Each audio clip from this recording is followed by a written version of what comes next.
Welcome to this session on data. So we've heard some really awesome content today. We've heard about apprenticeships from the Secretary of Labor, technology and innovation in the federal agencies, and strengthening the workforce pipeline with veterans, all of which are critical parts of the discussion on workforce development. Now we're going to look at two recent research projects and a critical literature review synthesis to see what the data has to say. But first, I'd like to introduce our panelists. Kelly. Hi, I'm Kelly Marchese. I'm a principal at Deloitte Consulting, and I lead our infrastructure market. And Branka. My name is Branka Minic. That's Minic like spinach. And I'm the CEO for Building Talent Foundation. We are a national nonprofit connecting job seekers and employers in residential construction. And I'm Ellen Thorp. I'm primarily a trade association executive and government relations leader working at the intersection of roofing, building science, and public policy. But I also have a passion around workforce development. So let's dig in. Kelly, take us away. All right, well, good afternoon. As I mentioned, I'm Kelly, and I am really delighted to discuss the critical issue of workforce shortages in the built environment sector. So, oops, I need the...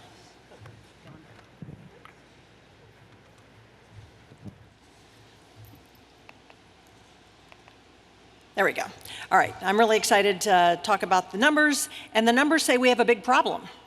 The latest data published last year shows a big problem, and these numbers up here around that show 871,000 openings are larger than the ones that have been talked about earlier.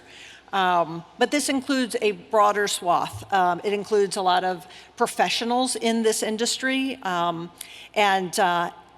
these are numbers, the latest data that was published by the Bureau of Labor and Statistics, and this was last year. I'm betting that none of us think things have gotten better since last year, so I think these numbers are trending up. So let's dig a little deeper into where this is hitting us all and what it actually means.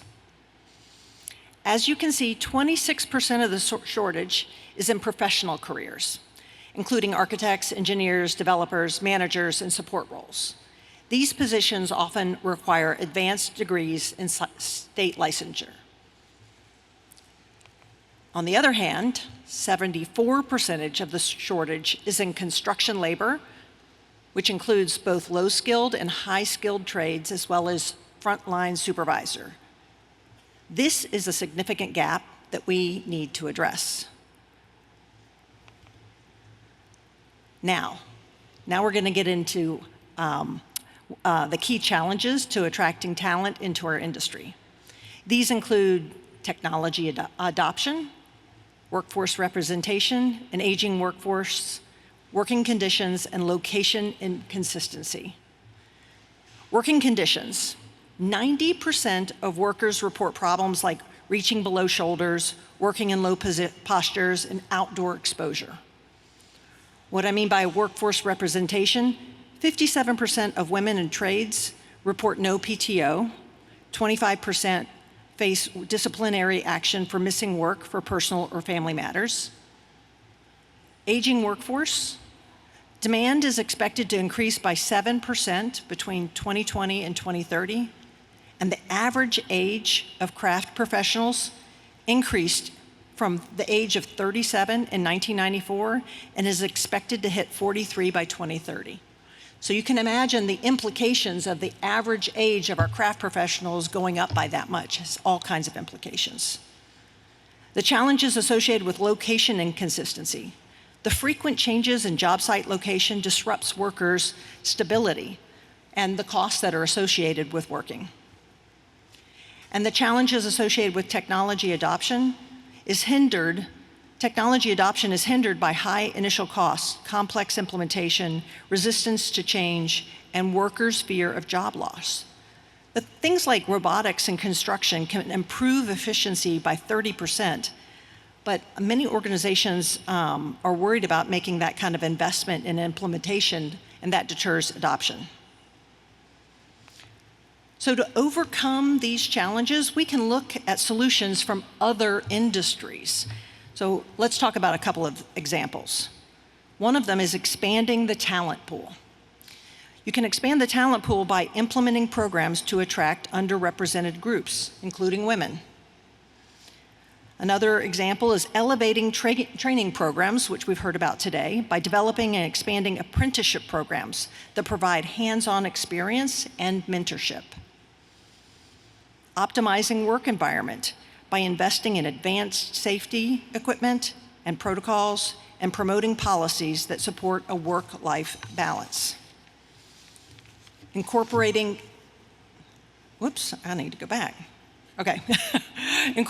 technology with the use of wearables like smart helmets, vests, robotics for physically demanding tasks, and unmanned aerial vehicles for inspections and monitoring, and training workers to interact effectively with technology. And lastly, innovating means and methods, such as through off-site modular fabrication. Many industries are using advanced technologies like digital twins that can reduce errors, improve distribution, and automate labor-intensive tasks. All right, now we can talk about how everybody plays a role. There are a lot of stakeholders with a vested interest, and everybody plays a role. The asset owners can integrate innovative construction methods, promote work-life balance policies, and support training programs for workers. The industry associations can fund workforce development programs, invest in automation technologies, and support employee retention initiatives. Public sector officials can set advanced equipment requirements and protocols, enforce health and safety standards, facilitate technology adoption, and streamline regulatory processes. The design and engineering firms can collaborate with stakeholders and enhance training programs. And construction companies can adopt advanced technologies, engage in apprenticeship programs, and improve working conditions. Now, to make this real, we asked you, and we received 13 responses from representative of all the different stakeholder groups. So let's take a closer look at what you said. Given the ability to choose only one of the biggest challenge, talent pipeline was the clear winner in terms of the biggest challenge. Interestingly, and perhaps maybe not, over half indicated NA around effectiveness in attracting underrepresented groups. Let that sink in for a moment. When labor's in short supply, there is a need to seek new or untapped sources of supply. We should not avoid seeking new sources of supply. I love the results on this slide.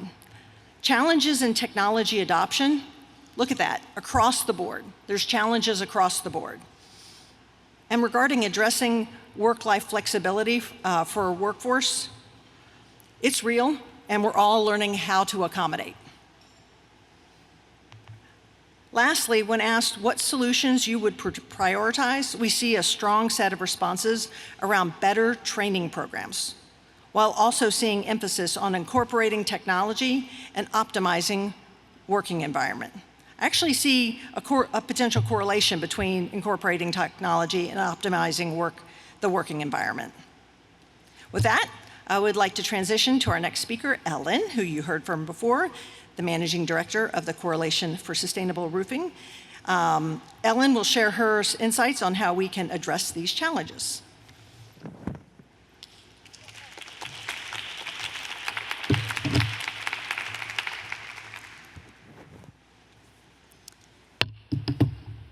I like to dramatically lower the microphone when I speak.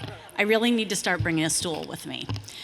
So way back in October, when I was at a meeting with Jennifer and George and heard about the plans for the Elevate conference, I was really intrigued by George's vision to not only share best practices, of course, but also to identify specifically which programs or aspects of programs showed a return on investment and were able to be scaled to other subtrades and locations. I started this project sort of for fun.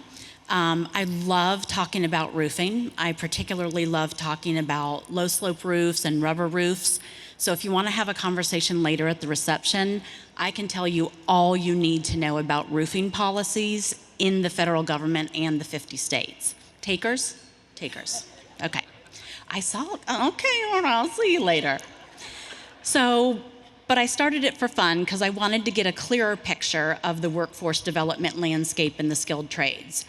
All of our challenges are already familiar, as you've heard today and as you already know. But I wanted evidence. I like to look to the data. Whenever there's a difficult problem, whether it's personal or professional, I ask myself and my colleagues and my college-age children, what does the data say? And so my interest comes from 3 places. I led a national association supporting women in the roofing industry, founded that organization and led it for many years. I have a personal conviction that women should be able to have good paying jobs without a college degree. And I have a family connection. There's a young woman in my life who's in college studying construction management and will be entering the industry in a couple of years.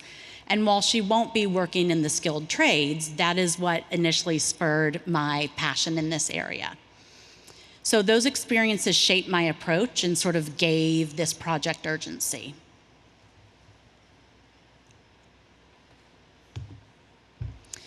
So as I was reading studies and interviewing people, it was obvious that there were some things that people agreed on. That labor is a national security risk. Buildings, critical facilities cannot exist without adequate security coverage. We need to have people simply sitting at the front desk or at the gate. Aging infrastructure needs to be inspected and maintained. And the bottom line is that we also have to have new projects to keep moving forward. So many wonderful workforce development programs already exist. And plenty of these programs show beautiful qualitative data of excellent results. But the quantitative data is still limited as to what makes the difference. But here's the truth. The shortage is not improving, despite all of these wonderful, beautiful programs. One strategy that seems to work really well is targeting subgroups: veterans, women, people formerly incarcerated. It makes this massive recruitment effort seem more manageable when we can target those subgroups.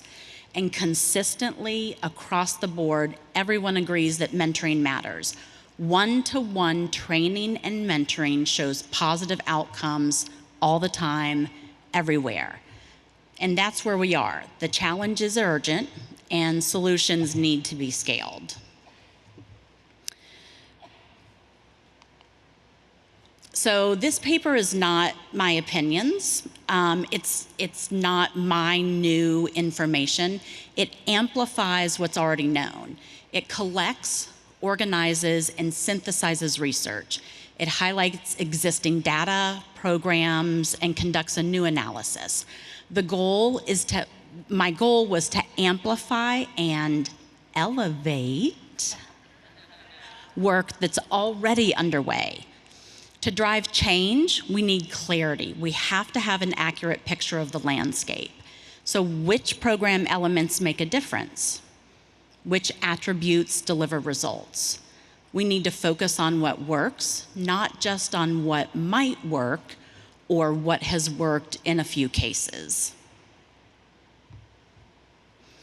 So there were some cross-cutting findings about what makes a difference. This is consistently reported in the literature, in the trade media, in the popular press, and also reported by people working in the skilled trades and crafts.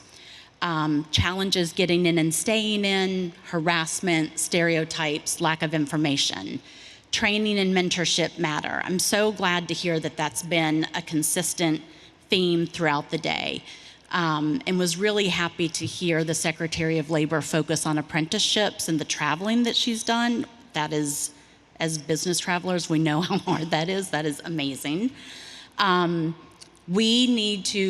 People find that one of the things that makes a difference is making the workplace more welcoming, that it's safe. Everyone wants to go home at the end of the day, that it's respectful, that there's a commitment from leadership, it's not just talk, and that role models are present in the workplace to show long-term career options and the integration of career and personal life.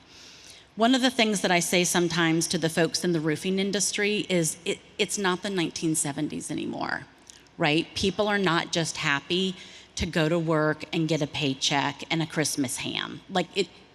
That is not the world. And frankly, that's not even really, that was never our world. It may have been our parents' world, but it was really never ours either. So of course, better pay and opportunities always matter. But so does community support, a sense of belonging, a sense of feeling like this is your place and that you're doing a good job and making a difference, and clear advancement paths, promotions and leadership roles and leadership opportunities. And the trades must feel like a career, not just like a job. And you probably are thinking, but I know all this already. And I knew a lot of it too. But having a personal opinion that's informed over years of experience is very valuable, and so is the data. And so finally, rules and programs that help.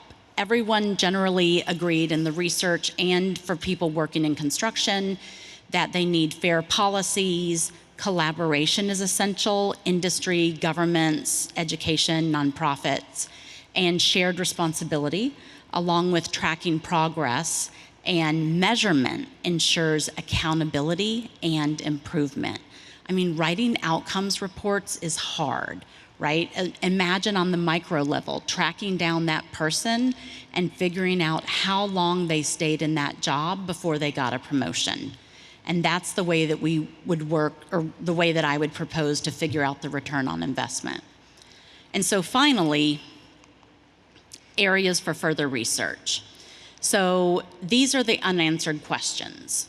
Which programs, industry, government, nonprofits, actually deliver measurable ROI in recruiting and retaining workers?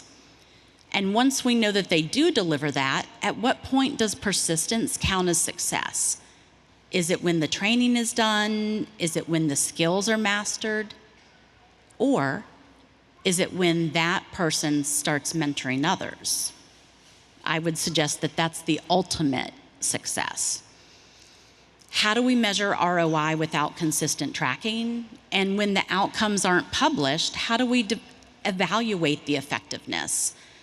Millions and millions of dollars are invested in these programs every year. But without data, we don't actually know which programs or attributes are the most effective. We have amazing rich qualitative data, especially for women. We have interviews and surveys from the Building Talent Foundation, the National Center for Construction Education and Research. There are some construction management professors doing research in this space. The NCCER has one report where they interviewed 174 women for In Her Own Words, and 775 respondents for a recently released report called Women's Experiences in Advancement in Construction. There are some amazing thought leaders and organizations like National Women in Roofing, Women in Plumbing and Piping, Women of Asphalt, all of which have mentoring groups with rich discussion. And these women are talking. They are sharing their lived experiences on blogs, on social media, and in discussion forum. And all of this adds to the growing body of perspectives and information. And I'm sure I don't need to say that some communities and populations show additional marginalization through the qualitative research that might actually be missed through the quantitative. And I love some good quantitative research. All of the insights show systemic barriers, but the good news is that we don't have to wonder what it is that's the issue, and we have a pretty good sense of the challenges and opportunities. And at least we aren't in a place where we don't even know what the issues are. So this is what I would propose as a call to action. We need to have a central clearinghouse of programs across all sectors, and the information included there needs to include funding, staffing, scale, population served, retention outcomes, what are the measurements for the retention outcomes, program attributes, and participant characteristics to evaluate effectiveness. Those participant characteristics are key. And next, Branka is going to talk about some of the skills that are needed through her foundation and also through a recently released report. Branka?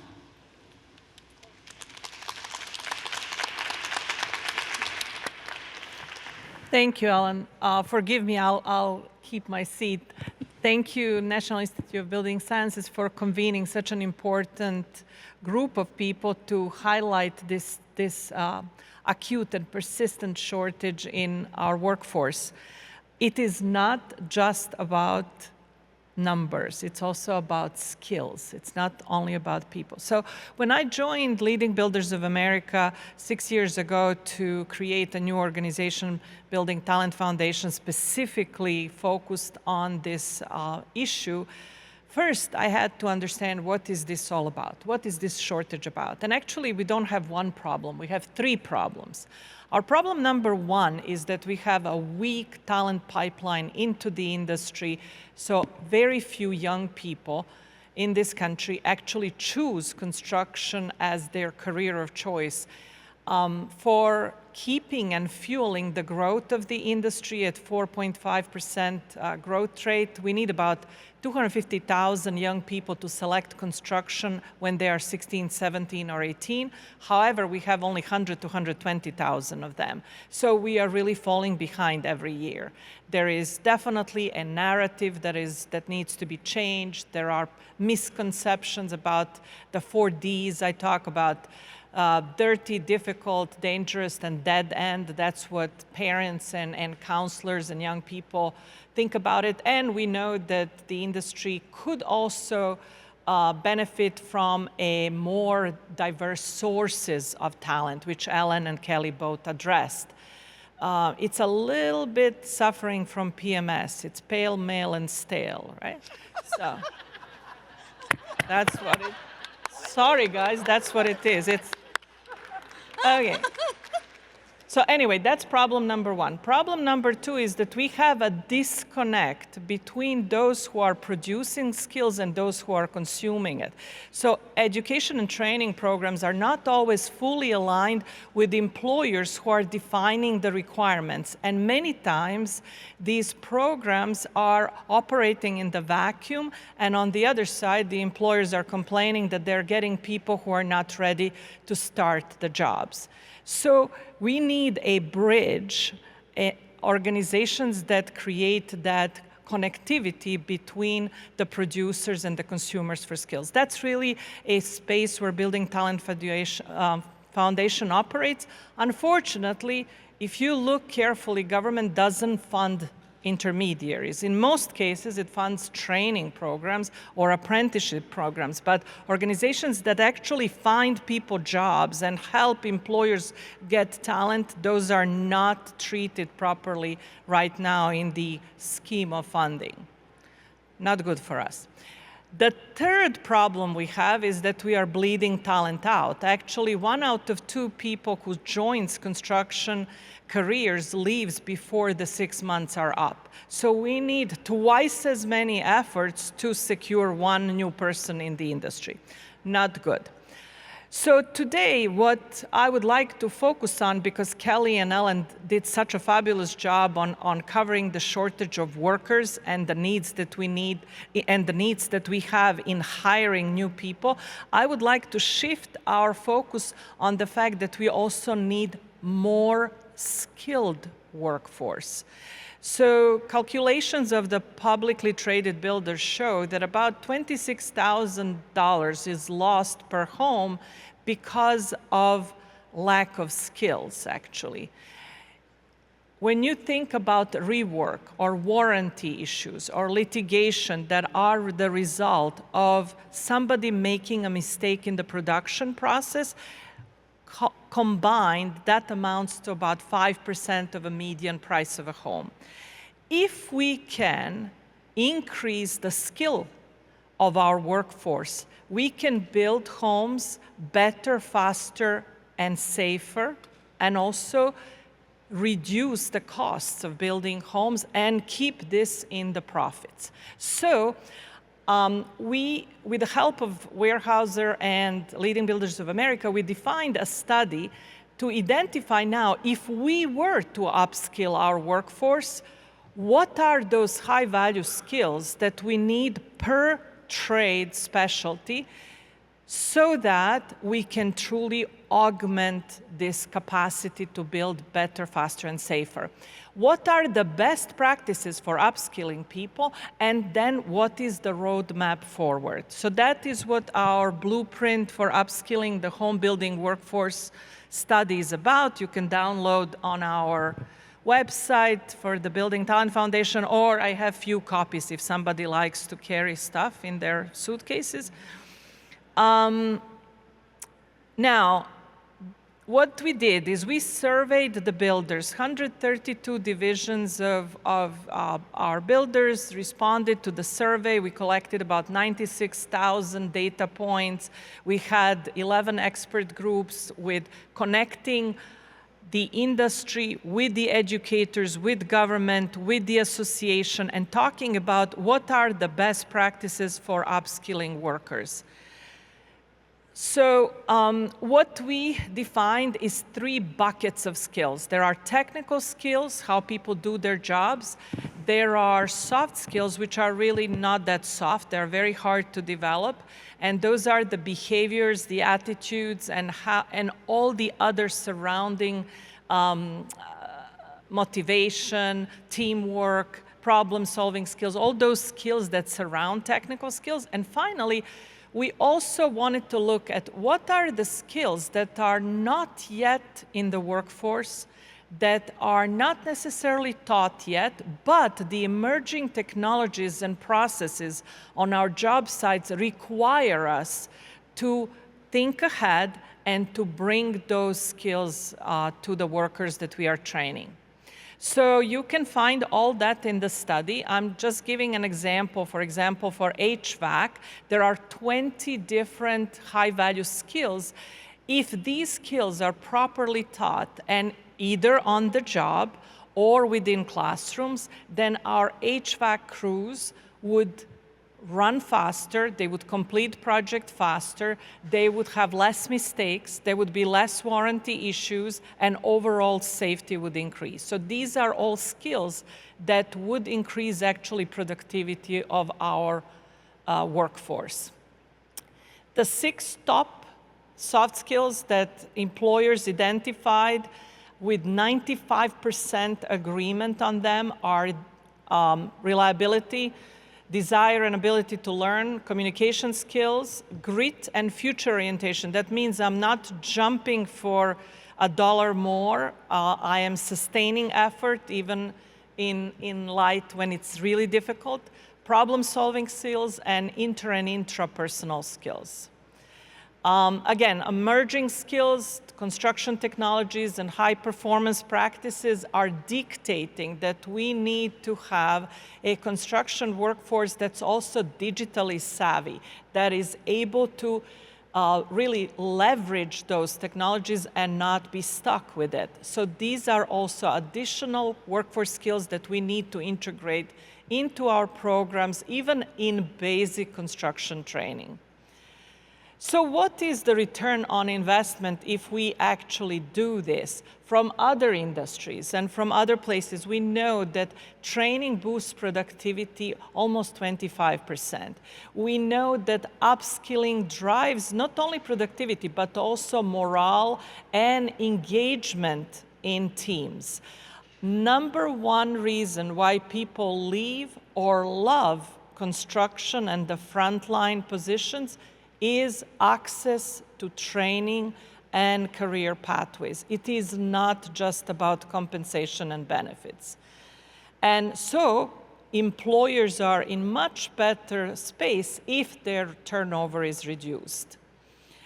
When it comes to best practices, we have a set of really strong and well-defined in the study. For example, we asked people, is it better to train on the job, hands-on? Is it better to train online? Is it better to do that in a long, comprehensive training program, or should we train shorter units? Our experts together came with the concept of train hybrid, combine methods, repeat training, shorter but several times. That's what they told us, and that's what's in the study.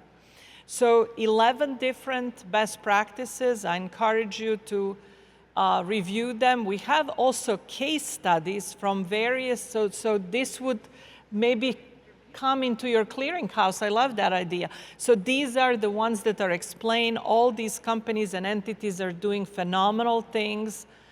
And finally, how can we make this happen? How can we make upskilling really a systematic process? So first of all, we need to all work together. Again, I love my co-panelists. We really are on the same wavelength.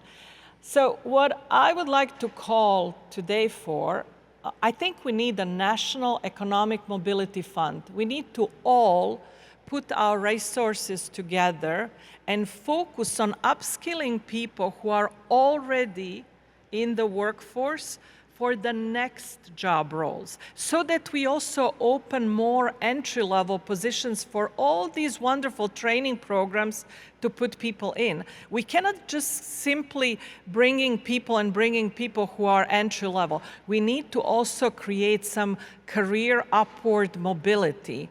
And we need to have a modernized, beautiful apprenticeship system with multiple entry and exit points, much more agile than the one we have now, that would actually support a very fast, very efficient upskilling system that will help us to build faster, better, and safer. So that's it. Back to you, Oh my gosh. Ellen. So Kelly and Branka and I have met online, and then we spent some time together last evening, and it was just so wonderful to feel the symbiosis among the three of us. You know, like, here's three middle-aged ladies, all right, talking about workforce development. And it's just so fun to hear you both present and to feel that symbiosis here today. Okay. So we have a few questions. We have time for questions, and I would like to ask you to share questions or your experiences or what resonated with you. But while you start putting your thoughts together, I'm going to pose a couple. Oh, yeah. Now I need the clicker. There you go.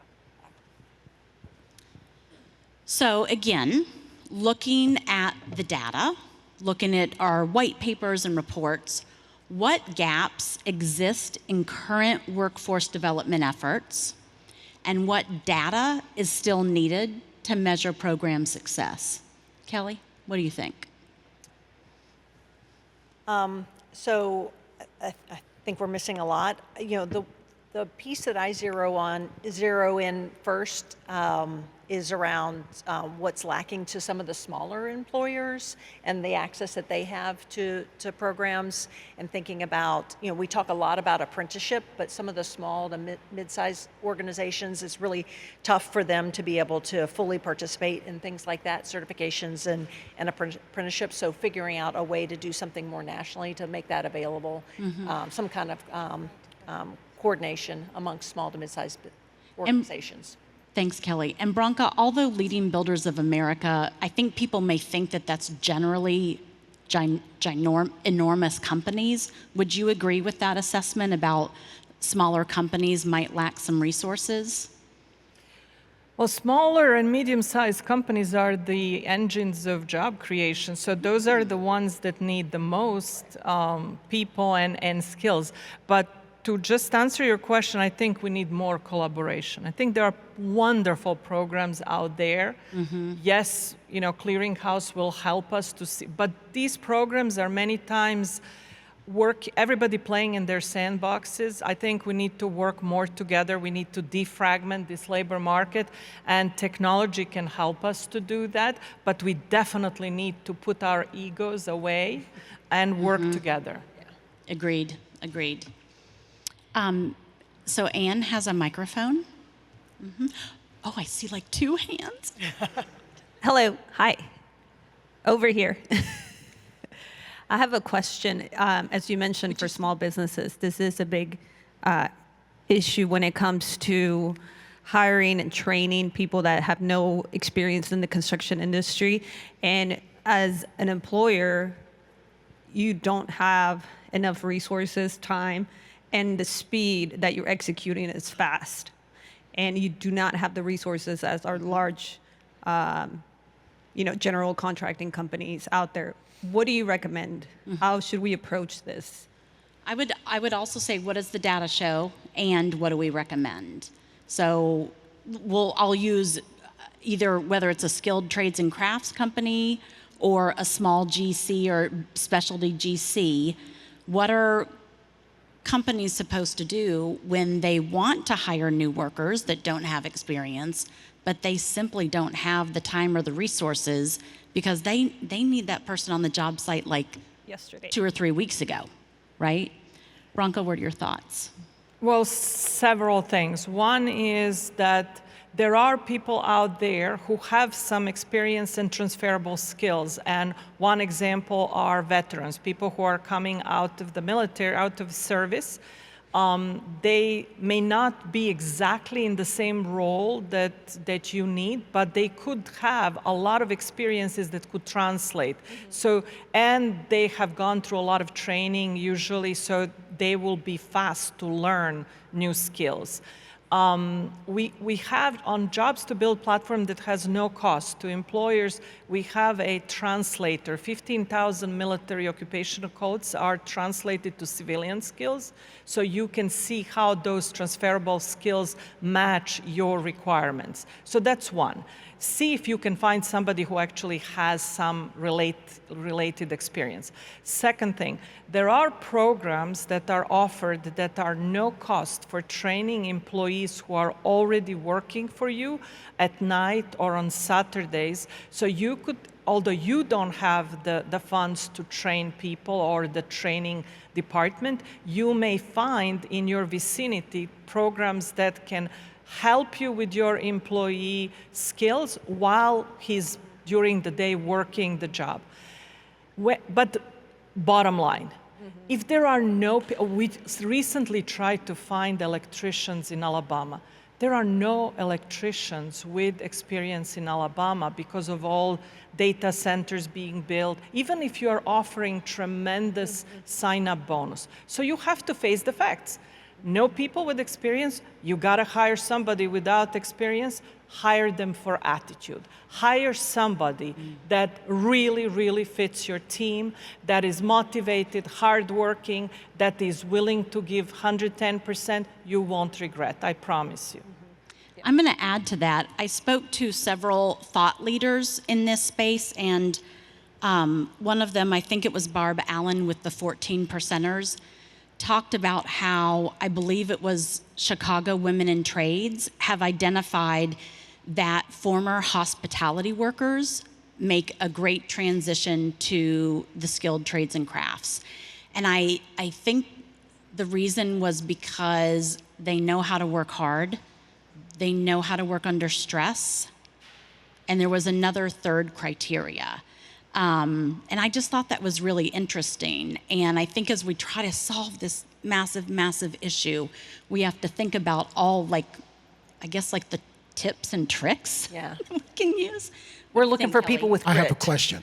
People I'll with give grit. the mic to you after I ask this question. So, Branka, I saw a previous presentation that you gave where you had an exceptional retention rate for your program.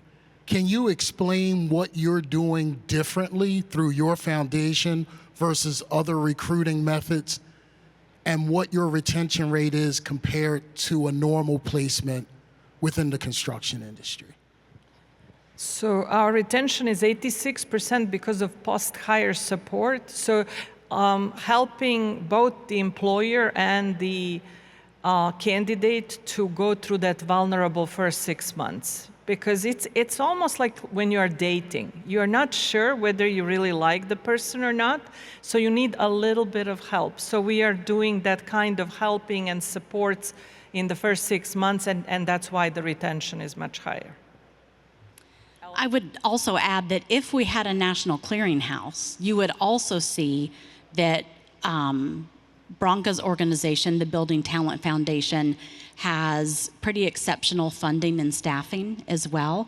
And that's because industry, the leading builders of America, has made that investment.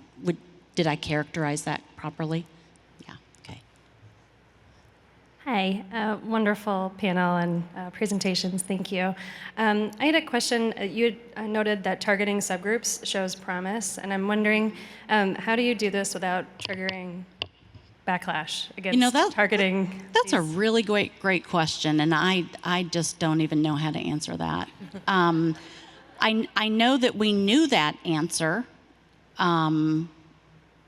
We should know that answer. The data doesn't show, so I don't want to answer my personal opinion. All right, I got one. When you guys are looking at strategic initiatives to adjust the industry and pushing it forward from something that's more project focused to something that's more mission focused to attract the talent that you need, do you guys also look at the funding mechanisms and vehicles themselves? Because a lot of these different initiatives, they have a start, they have a stop, and it's usually very not really consistent in the way that you develop, you train, and you attract. Are you guys also holding accountability for some of these funding mechanisms and allowing that type of throughput and that type of advice to go through to the right people? Do you mind if I jump in? I would argue that this is where there should be increased collaboration.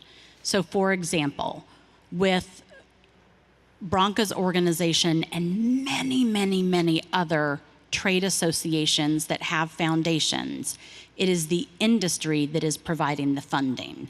So through membership dues, not through just donations. And so that creates a consistent stream of funding, and there is a separate standalone organization, like a foundation that's adjacent to a trade association, that is conducting the activities.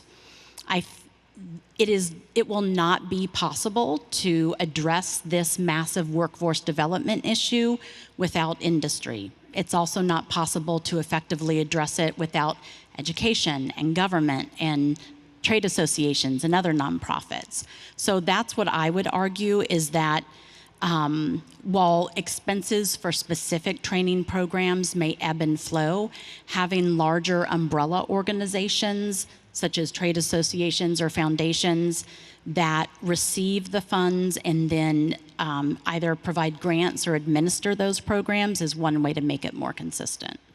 But again, collaboration is where we leverage any funding much better. So, for example, we provide our platform at no cost to any school, any nonprofit, any association that's working with us, and they can use it just like we can use it.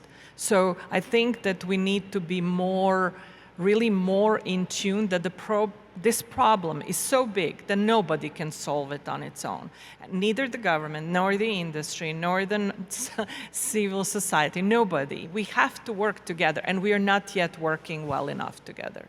I think that's one of the biggest problems here. People are competing, and they're not collaborating.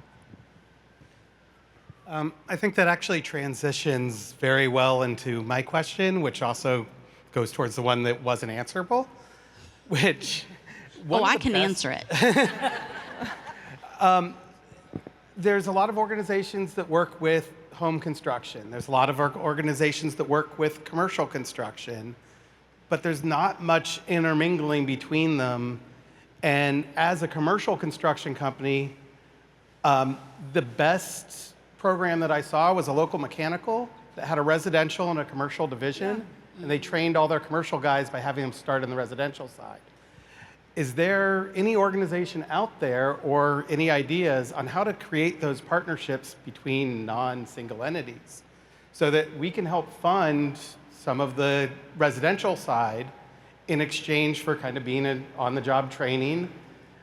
We supplement salaries or something like that. Is that something that any of you guys have looked into? We don't discriminate against commercial. We love you guys. You are great employers. There is no differentiation. Yes, we started from Leading Builders of America residential sector, but nobody ever said you should never give any employees to commercial. So please, Joe, please. Having that be their training, essentially, a lot of it is Yes, and many of our employers have both divisions, and they can hire, they can do internal transfers, no problems. I don't think that separation is that. And I would say, at least from my lived experience, not from the data, in roofing, that's very common, right? There is residential and there is commercial, and never the two shall meet. And in roofing, it's different because you're generally talking about a steep slope and a low slope. I did not see any reference to that in the data, but it's something that I'm interested in looking at. Yeah, let's solve it together. Sorry, I'll pull this away from it's pretty strong, the microphone. So, question about the data. So, there's been a lot of questions about the availability of reliable data. And I'm wondering, I saw your suggestion earlier about creating a new repository, which is great. I'm curious as to whether, as things stand right now, you have your own places where you would go, alternate sources of trusted data. So that's one question. Second question is not quite related, but to the point about subgroups, I'm wondering to what extent it's possible to craft programs that focus on the areas that are local to the projects that are being funded. If local areas can be tapped, then subgroups can be tapped without having to say, I'm tapping a subgroup.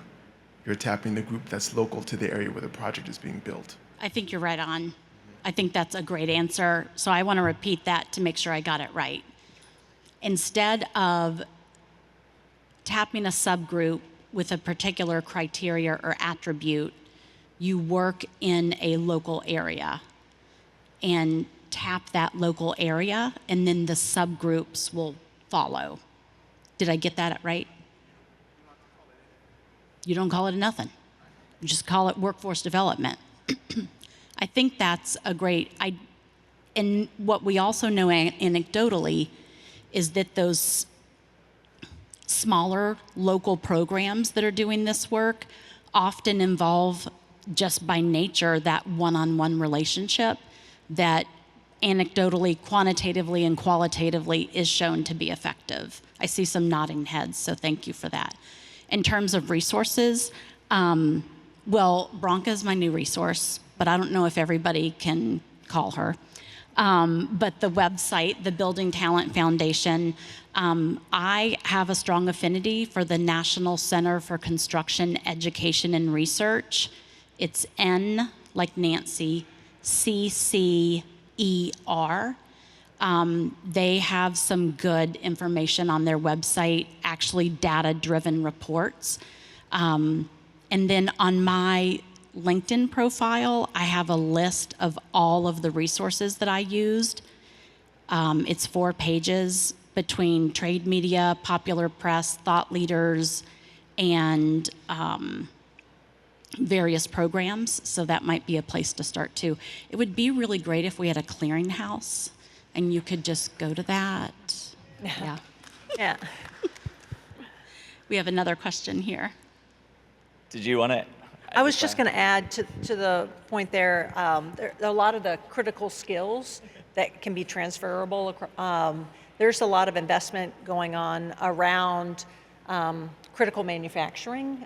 Think shipbuilding, that's through some of the executive orders. And so there's some investment going on around different regions in the United States around workforce development for shipbuilding. And so think the electrical and welding and things like that. So there's investment in training that is training locals that it's, you don't have to take a job in shipbuilding, but it is that type of training is happening across the United States. So that's, look into that in the different regions that could be helpful as well as resources.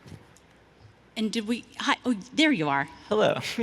I had a question related to siloing, which we love so much, but with especially wanting to and needing to recruit more youth, I'm wondering what potential there is to have like a trade agnostic training program, because I think part of the tension too is asking 16, 17-year-olds to choose which trade they apprentice in for the rest of their life.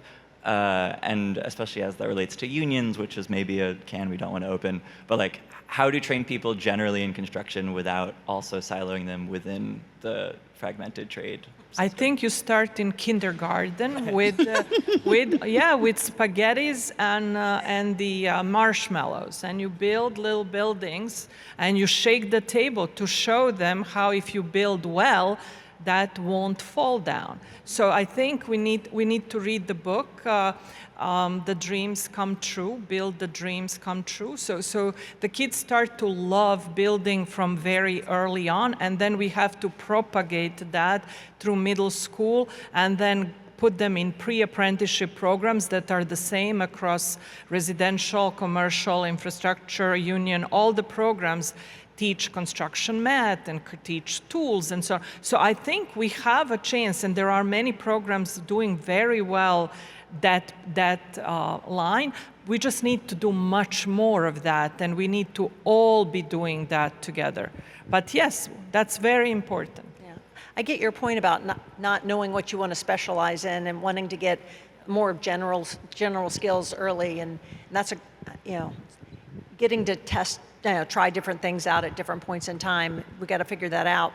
I also think to your point around the 4Ds, I've always heard the 3Ds, right? Dirty, dumb, and dangerous. That I actually think that is the biggest problem, because no mom wants their kid to go into this profession, right? They're going to steer them away. And so there's a huge marketing problem that we need to address around, like, how do, you look at the Navy, what Top Gun did for enlistment, right? What can we do around construction to improve the brand around going into this profession? It's a real thing, and until that we can put some excitement and some of the, when you think about what technology is happening around this space, that will attract probably a younger generation as well. So Anne, I think, are we at time? Okay, so I want to make one sort of snarky comment in answer to your question. Now, just stick with me for a minute. What if we had classes in middle school and high school? Now, this is sort of crazy, that exposed students as an elective to, let's say, woodworking, metalworking, different tools, where they could make a birdhouse or a light bulb, not a light bulb, a lamp. That might be something. That might be a way. So like a curriculum in the schools. Yeah, Skills USA is a great example.